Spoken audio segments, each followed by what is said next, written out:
Aromatic Entertainment Fans Club. Jetulina yo onako lero. Nenga, thank you so much guys. Thank you for subscribing, liking, commenting and sharing. Abo bemula bao bamuita director Sula Mulimira owetabu. Video eno kansoke njibalage mujirabe eggweyo. Musoke mulabe video eno then twesange mu comment section. Ngenda babulira. Just a bit. Maurice Jordan Kawesa. Don't to bakobete tuwaweza. Maurice Jordan Kawesa. Don't to bakobete tuwaweza. Nakela kumachanga nyingira site kukola kufuna yozigula binyeba. Kabo manyi ebikibuga kukela kwa subuhi tembea nifanya kazi. Laba katonda che yagereka so solia bwata ferie mbakwata. Bansala ndaba malaika yakola ne ololya msinga nemaya. Omutima ne gunkuba konze mutandise tya babo manyi ebikibuga kugeza ko kulemela konga chatwela neze binawe chinuma kone kamukambire when it comes to members parliament mutulazo mukwana banenge mulibera mutulago mukwana naye tukomplainingo baba baby twabakola ki abataliza kuwadde kutegeseza n'abantu beetaaga manager wuno wala tetutegeeza mubawaana at least you ever intuuka era kamutuzanga ku maanyi naye bwe twabanga temutegeeza Nza konka yisawa tesinga bandabyeko omuntu wandigamba naye mama baba ino omusayi gwa bulu bambi naye ati wa presenting ya omuntu babasanyufu bannange ne eva zenamfesi wano zasanza complaining Jordan tusima Roger tusima when it comes to contributions muzayi mulimira tusima abamu batatumanyi naye endagaje batuddamu amaanyi bane abe when the tali bona yenze you say hi to him I love him bya byange twebaza olugendo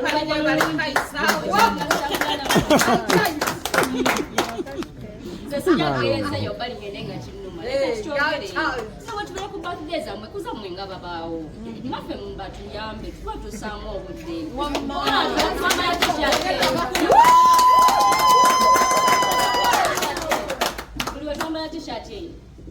you don't know how they respect your group. Bula tujambala.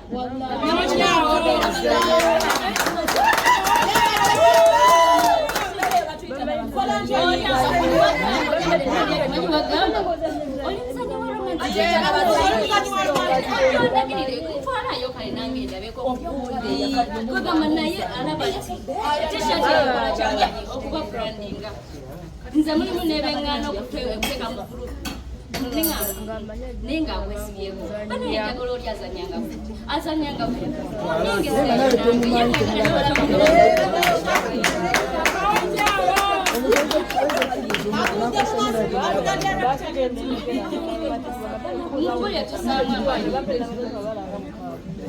ajenga bagala tubawagire abo buwalabo oh, malama kupostiza we thank you all thank you which one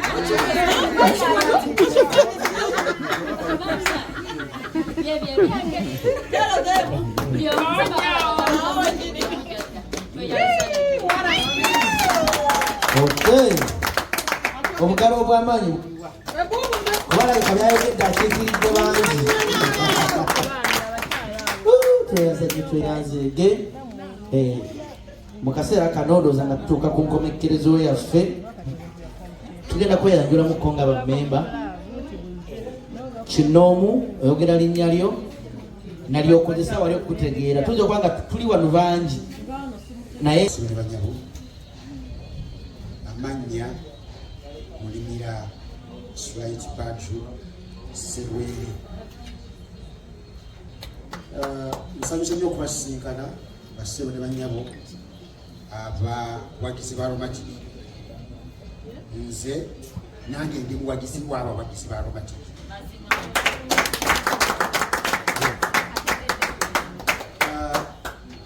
Ndi mwogezi wa Aromatic Entertainment,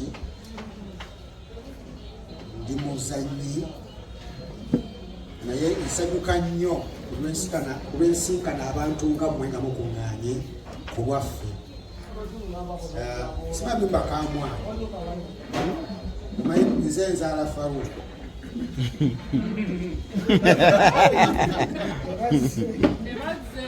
naye nga mwe bali balimu naye kasa bategedde kisezaala wange kale mubandabe. Mwogedde ku nsonga ebaluma naye nja kusaba muddemu mwekubireko engalo olw'ensonga gyemusobodde okujjayo ne mutaakukutira bbali. Bulijjo twagala nnyo ebintu bwebityo ate tubyogerako nnyo. Ndowooza abaludde ku gurupu mubadde mujja mutuwulira era twogera ku nsonga emu ne tuwoza naye ku luno ndowooza katugambe nti bannaffe balya be mutalaba fe twabawaayo dda ne tubavaako. Bulijjo mu nsi teweerabiranga abantu ba mirundi esatu. Omuntu asooka omuntu akubeereddewo mu bulungi, omuntu oyo tomwerabiranga. Teweerabiranga omuntu akwabulidde mu kiseera ekizibu, tomwerabiranga. N'omuntu avuddeko ensonga ekiseera ekizibu ekyo kutuukako nawe tomwerabiranga. Bagamba enswera ekwagala yekugwa ku bbwa. Yagala akwagala, atakwagala ogira omuleka. Ekiseera kijja kutuuka akunoonye omwagale ate nga naawe tokyasobola kumwagala. Tusaba okutusonyiwa olw'abantu abo be mwagala be muyaayaanira okubeera nti bajja gye muli naye nga tebasobola kujja. Naye nga waliwo abakyalo n'abawala abamu betutera okubeera nabo ndowooza tebategeezeddwa otegeezebwa ku luno, ndowooza tebategeezeddwa. Singa bategeezeddwa betutera okuba nabo bandibaddewo, naye ndowooza tebategeezeddwa kuba Jabira alina enamba z'essimu ze yansabako ne muwaako ze nasobola okumuwa naye ndowooza ne batakwatagana. N'olwekyo osanga bandibaddewo.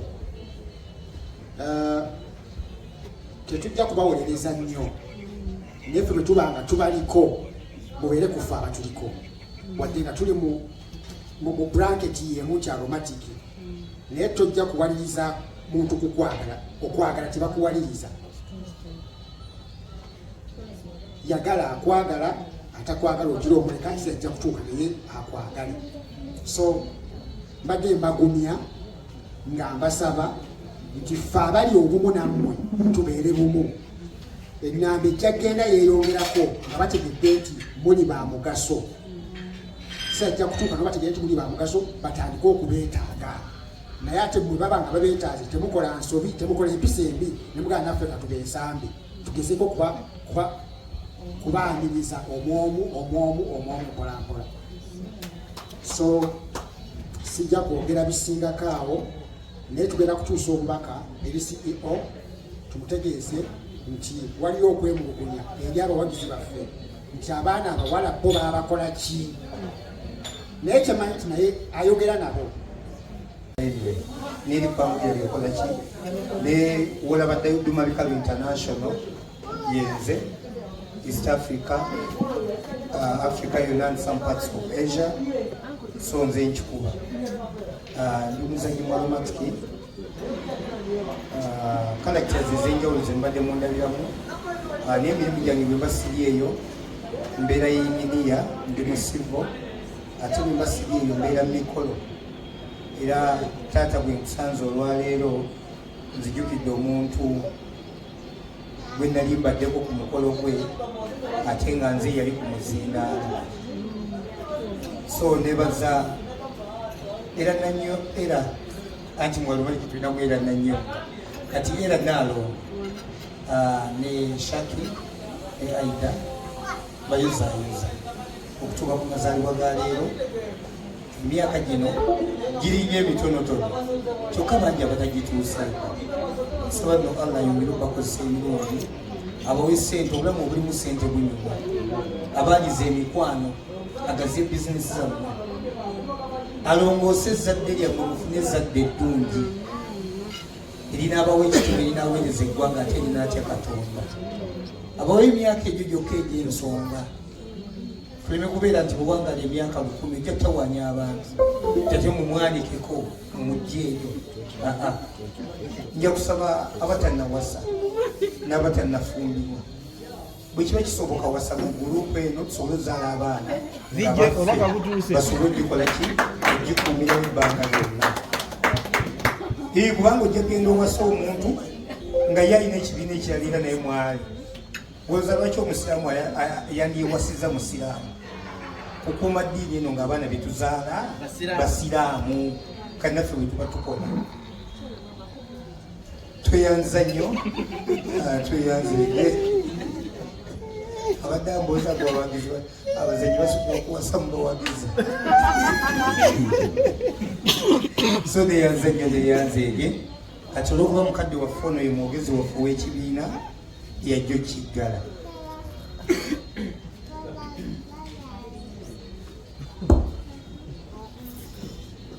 banange era bannange ddala kamubodde banange nsangaire okubabona abaguna n'ababedda nsangaire okubabona mu kifo kino era abagole baife ndi musanufu ino olw'emyateeku ndi muwandiisi ate nga ndi director. Firimu ze mulaba ezimu nze nziwandiika endala tulina we tuziwandiika nabo n'okuziteekateeka oba okudirectinga naye azalina nze.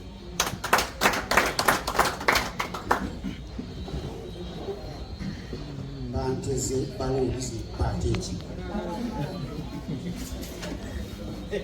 balamusizaako Robert Kateregga ng'era nze akola ku kyokugata ekifaananyi kyo kyolaba ekiyita ku sikuriiniyo.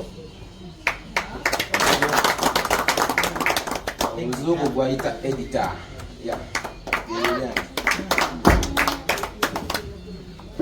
Olamusiza abanyabone bassebo erinnya Mukibi Francis omugavemu nopaaka wala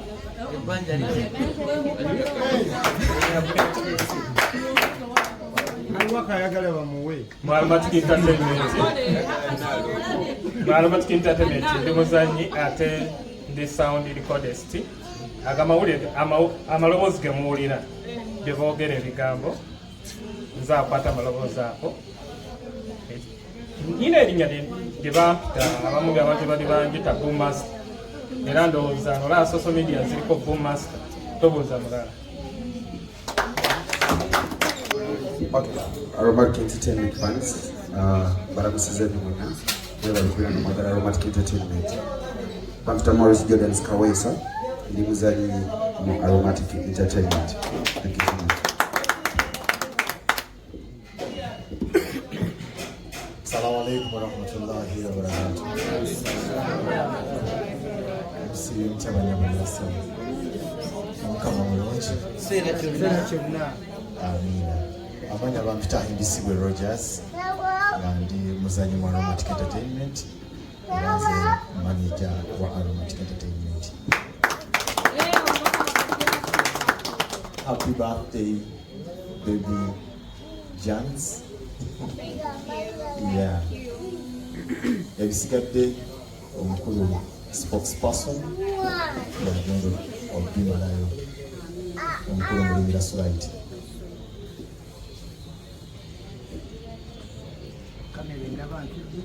Ekulaba yimirire ekulaba. Taata tugenda kusabayo obugambo dakiika 2 zokka ndowooza tuveeyo sayidi eno tudde ku bakama baffe buli omu atuwe obugambo bwasobodde tube nga tusaba sala tweyanze.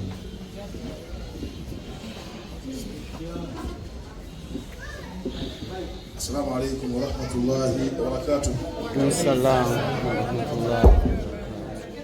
Ndi musanyufu nnyo ebyensusso okubeera nti ndi mbaana bange ndi baganda bange Aromatic nembeebaza mwebale kwagala Jan ate mwebale kwagalana Mwala wange Nalongo sa Katonda akwongera omukisa n'abalongo.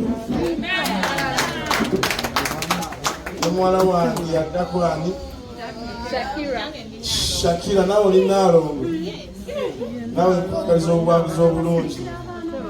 Mwala wange Owegabi nkwagaliza obuwanguzi obulungi. So director Mukama Katonda w'ekisa ateeka omukisa mu kibiina kino era abongera obuvumu ne sente azibawe 225. Nenyizaako mukadde wange Mulimira followinga nnyo so nkwagala nnyo. Katonda abongera omukisa n'obuwanguzi. Nenyizaako mukadde wange naye mulaba nnyo annyumira nnyo. Sewo za Katonda akwongera obuwangazi obulungi. Naye mbasibira entanda. Mbasibira ki? Entanda. Era nga mbeebaza mwebale kuzanya ebiriyo. Mwekubireko nno mu ngalo. Kubanga ebintu byammwe emizannyo gyammwe ginyumira abantu ffe wansi ku ground gye tubeera mwebale kuzanya ebitabaswaza ate ebitaswaza ggwanga lyammwe lya Uganda. Era Katonda abongera omukisa mugende paka ku international level. Nebaza muwala wange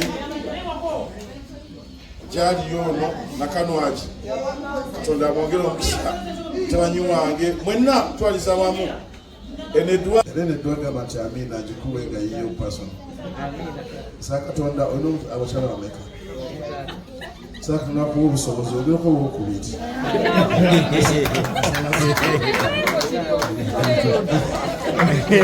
Amina ate oli kitange owaddala nze nsamba essebo neyazanyo mu kaseera kano bannaye mwebale nnyo mubale ddala bakama baffe nemwemerireko babalabe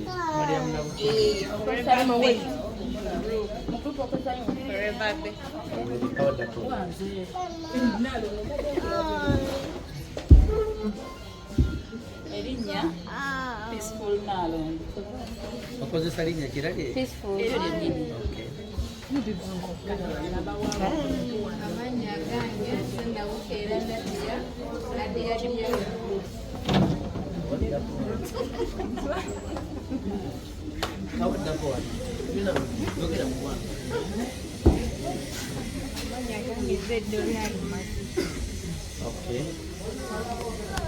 Amazima amatuufu twemanyi manya situemanyi eki tetwemanyi face so bwogamba nti bannange nze gundi nkolanga vijje gundi ondewedde akuba akalango mu mbeera efaanana wetwangi kantandike na vijje sipiidi emu 2 tukola ki kale neyanziza nnyo kawaddako yimirira bakulabe Shamika yimirira tebakulabye wekwese mabega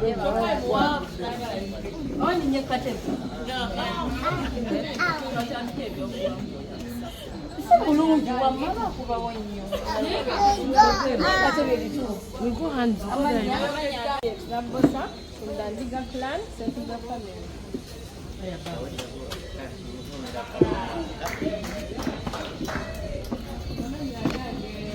Such a very nice I'm a group of boys are proud of it. And I joined Ngaromatic in 2018.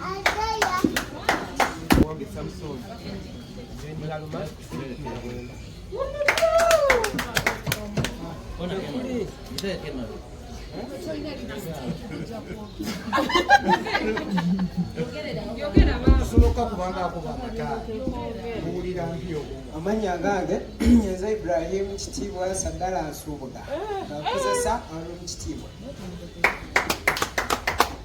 Assalamu alaikum. Nzenna Kato Smaya Tebusweke omuwala omugabe nga nkozesa Smaya Vania mu group. Amanya gange nze Mbowa Ronald mu group nkozesa Rwenda Don.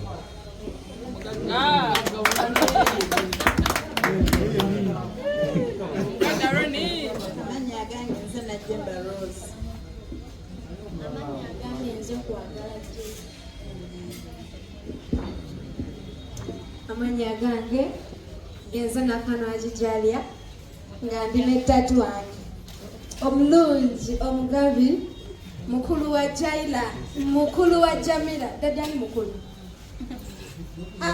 nkoze ne Jamila ni mukulu okay mukulu byabungi mukulu wa Jamila mbagala nnyo abaromantic kaweri tata soko omuleke obuzira kobe sebabi mutumba kozesa kya Raymond linnya lyo lyennyini eryekkobe. Okay, tuyanza nnyo tuyanzeege. Kumyamulana paka leero ayongere tukuumire wamu. Famire eno eyongere kukula. Kano kalowoozo kange nga Nyanzi.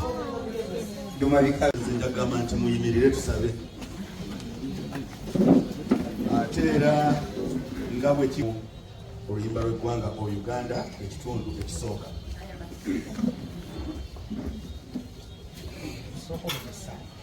Ekisooka.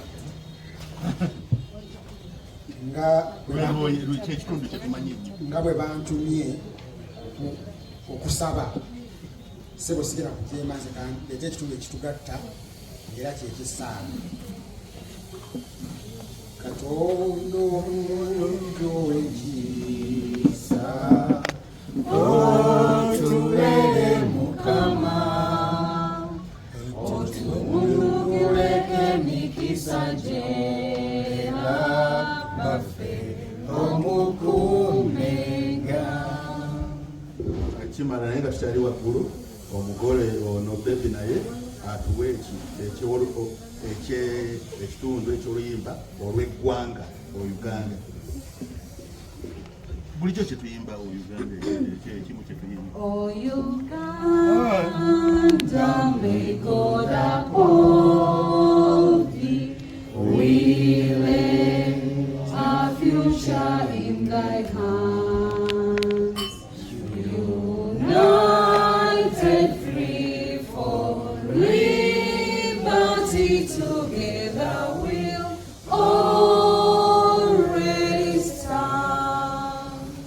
Ebitundu byombi bye tuyimbye Saala o Uganda ekitundu ekisooka Saala n'ekitiibwa kya Buganda kye tuyimbye Saala mwebale nnyo mwebale